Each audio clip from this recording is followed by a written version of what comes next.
All right, Pouring Nation, I have another interesting experiment with my cheap acrylic pour bloom technique.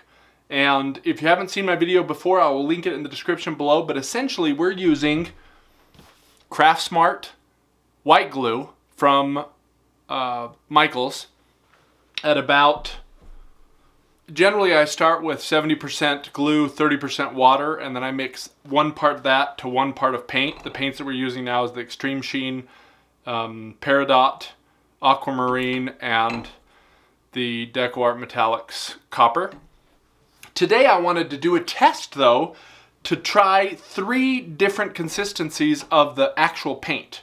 The pillow we're going to be using is the Color Place Satin White base. Not base, just the satin white paint. This is not a base color, it's just white. And what we're going to do is I'm going to do 3 different tiles. Which each of these tiles I'm going to do a thick, and when I mean thick, it creates a big old mound upon a mound and then goes away. And then the second one is the regular consistency, where it just creates a small mound and then goes away. There's not a huge difference, but there is some difference in between each one of these.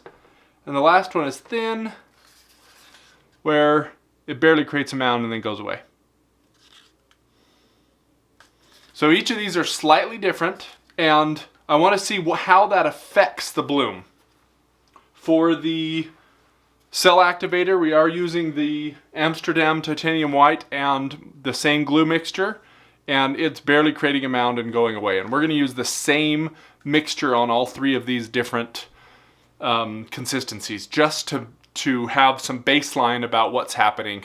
I could vary this along with that, but at this point I want to use the same mixture that I always use.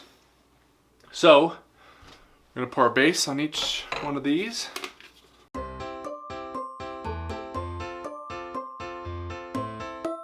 And then we're going to have this be thick, standard, thin.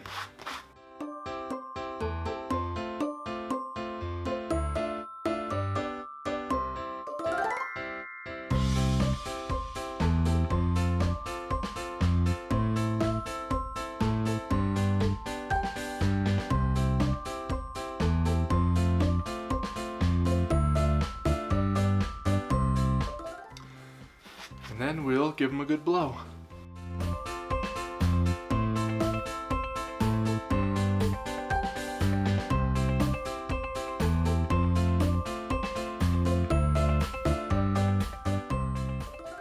Let's go down for a closer look while we're waiting here. All right, so here is the thick. We got some pretty good cells there.